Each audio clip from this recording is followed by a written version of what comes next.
malah ciuman bersama Jiro. Dan semua orang kaget karena melihat Miyunam dan Jiro sedang berciuman di dalam. Di situ Miyunam sangat kaget dan panik sampai dia pingsan. Pada saat itu juga Minton marah dan langsung meninju Jiro. Miyunam terbangun keesokan harinya dan mendapati Minton menjaganya. Miyunam merasa tidak enak dan meminta maaf pada Minton mengenai kejadian semalam. Dia melakukan itu padamu dengan paksaan kan, aku sudah menghajarnya untukmu, ucap Minton. Miyunam mengakui kalau Jiro melakukan itu bukan dengan menggunakan paksaan. Hanya saja dia salah mengira kalau Jiro itu Minton, makanya dia menyatakan perasaannya dan Jiro malah melakukan itu padaku, ucap Miyunam. Kau menyatakan perasaanmu karena kau salah mengira dia adalah aku, ucap Minton dengan terkejut. Saking senangnya Minton langsung menjerit dan bersorak dengan gaya lucunya. Tapi kemudian dia pura-pura ngambek cemburu karena kemarin Miyunam mencium Jiro. Miyunam harus mau melakukan sesuatu untuk membuatnya merasa lebih baik. Kau harus berjanji padaku kalau kau tidak akan berhubungan dengan Jiro lagi. Dia itu tukang rusuh, tiap kali bertemu dia kita selalu dapat masalah. Aku tidak percaya padanya, bisakah kau berjanji padaku, ucap Minton. Baik, mulai sekarang aku tidak akan berhubungan dengan Jiro, aku janji, ucap Miyunam dengan manis.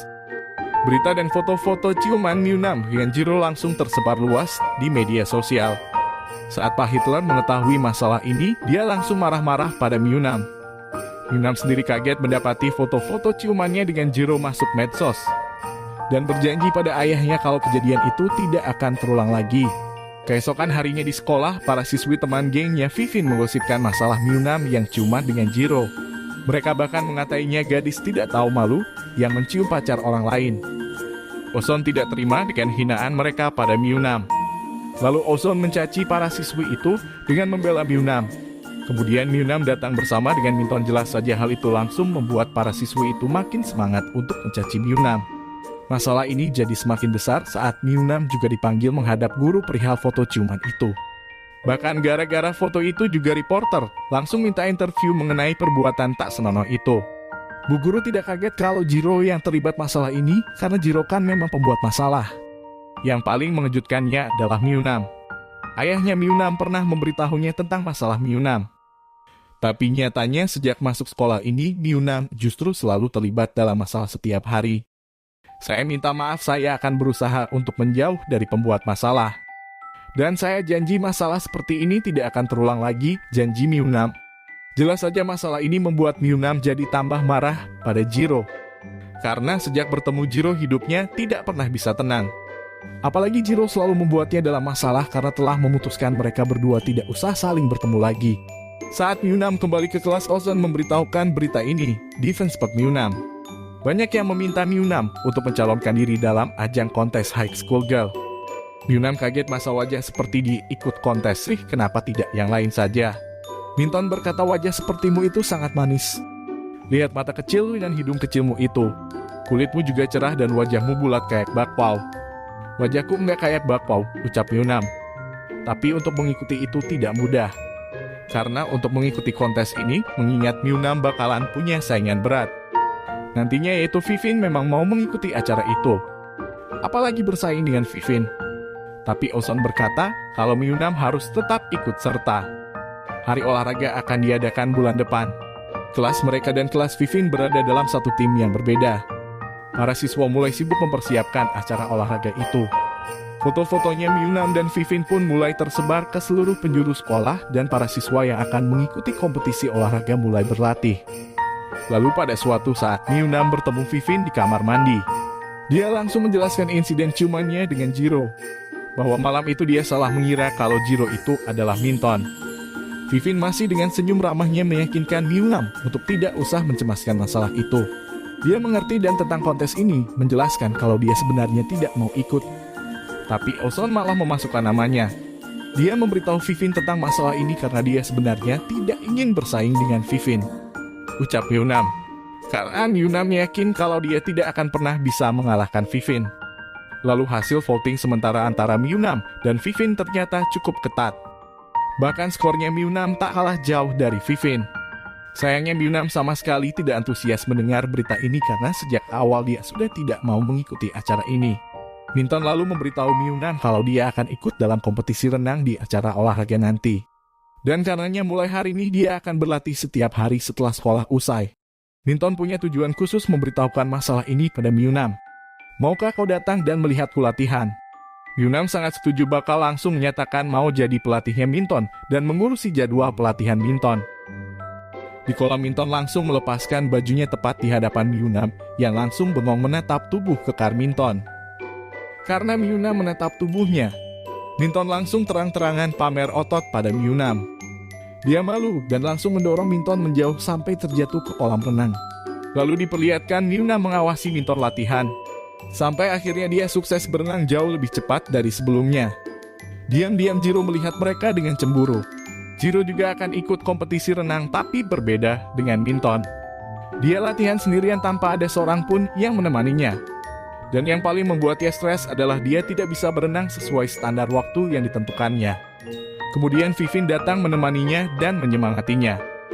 Saat Minton dan Myeonam hendak pulang, Myeonam baru ingat kalau ada yang lupa dia bawa. Myeonam langsung balik ke kolam untuk mencari barangnya yang ketinggalan, tapi malah melihat barangnya dipegang oleh Jiro. Myeonam kesal, dia berusaha pergi setelah mengambil barangnya dari tangan Jiro.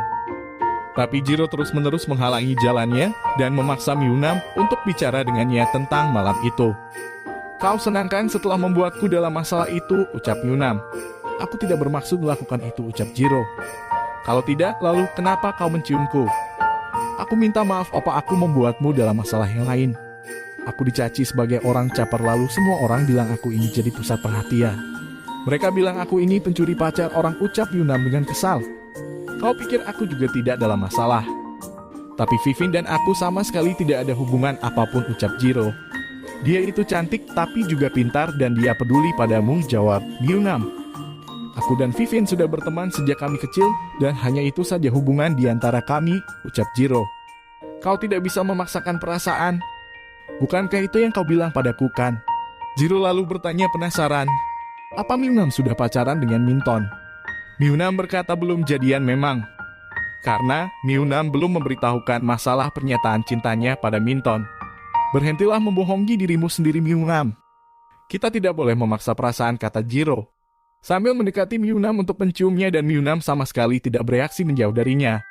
Myeonam tersadar saat tiba-tiba ponselnya Myeonam berdering dari Minton. Myeonam lalu bersikeras kalau dia menyukai Minton. Dia senang dan bahagia saat bersama Minton dan sama sekali tidak goyah oleh Jiro. Acara olahraga akhirnya dimulai. Tim pink yaitu timnya Vivin dan tim kuning yaitu timnya Myeonam. Mereka saling bersaing dengan ketat. Di pertandingan basket tim kuning yang menang, sementara di pertandingan lari tim pink lah pemenangnya. Acara lalu dilanjutkan dengan kompetisi terakhir yaitu renang. Kompetisi renang dimulai dengan sapaan dari MC peserta itu, yaitu adalah tim pink diwakili oleh Jiro dan tim kuning diwakili oleh Minton. Myeonam bersorak mendukung Minton. Jiro melihat itu cemburu berat. Lalu kompetisi renang pun akhirnya dimulai. Minton dan Jiro berlomba dengan sangat ketat. Dan pertandingan pun dimenangkan oleh Minton. Tim kuning sontak bersorak gembira. Jiro sangat kesal bukan cuma karena kekalahannya, tapi juga karena cemburu melihat kedekatan Myeonam dan Minton. Jiro yang sedang pulang malam harinya, dia mendapati Vivin tengah menunggunya di depan rumah. Vivin datang karena mencemaskannya, tapi Zero yang sedang tidak mood langsung mengusirnya karena dia ingin sendirian. Vivin pun langsung sedih mendengar itu. Minton makan malam bersama Myeonam sekeluarga. Minton bercerita pada Pak Hitler bagaimana Minton tadi memenangkan kompetisi renang berkat semangat dari Myeonam. Hitler senang dan yakin sekali kalau voting untuk Myeonam pasti akan mulai meroket sekarang. Tapi Myeonam tidak sebahagia mereka. Keesokan harinya di sekolah, Myeonam mencari Jiro di tempat nongkrongnya, tapi ternyata tempat itu kosong. Tiba-tiba Vivin datang dan memberitahunya kalau dia melihat Jiro di kolam. Myeonam percaya langsung pergi ke sana. Tapi sesampainya di kolam, Jiro ternyata tidak ada. Teman-teman gengnya Vivin tiba-tiba muncul dan langsung membuli Myeonam. Tak lama kemudian Vivin muncul dan walaupun tersenyum ramah seperti biasanya, tapi kali ini dia mulai menunjukkan wajah aslinya dengan mendorong Myeonam ke dalam kolam.